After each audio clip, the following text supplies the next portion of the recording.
Hey guys, we're finishing up another week here in Washington, D.C., and what a frustrating week it's been, because what we're seeing is the Socialist Democrat Party is completely doing away with the Constitution, and I mean that sincerely. They have no regard for what the Constitution actually says. Last week, they attacked our voting rights.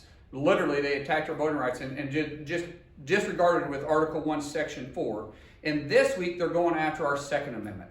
They're attacking it because of something that they don't believe in, because something they fear, because of their lack of understanding. And so they passed this universal background check a bill today. And I don't know if it'll be signed into law.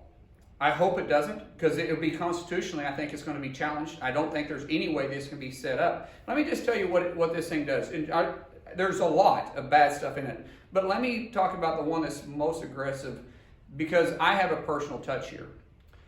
I had a buddy of mine that was in the Marine Corps. He comes back from a deployment, and it was a few months from he's been back. We're working together, and he calls me one morning. He says, "Hey, can you meet me?" And I went to him, and he's emotional.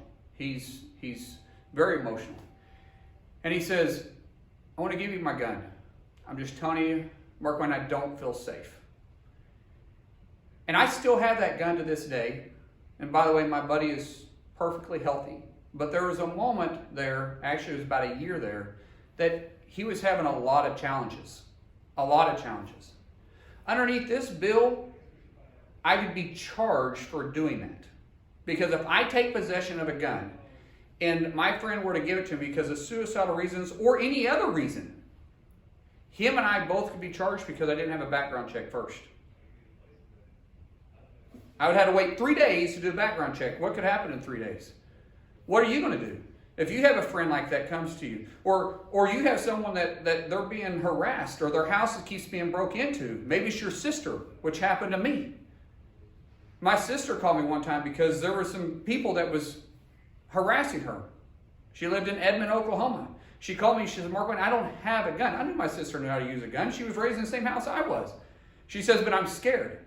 I didn't even hesitate. I jumped up and drove up there right then and gave her a gun. I could have been charged for that. How many instances do we know that this goes forward with?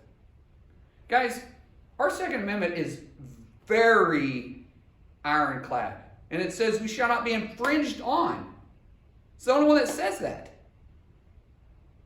How do you differ from that? Well, because this socialist wing, they don't believe in it. So they think the Constitution is just a suggestion, but it's something that we all swore to uphold. I didn't swear my allegiance to a party.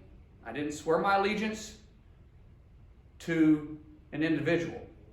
I swore my allegiance to this country and to uphold the Constitution within. And I take that serious.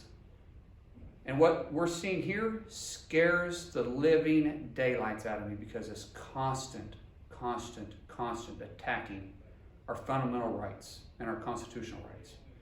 Guys, I'm going to continue to fight. I know you are too.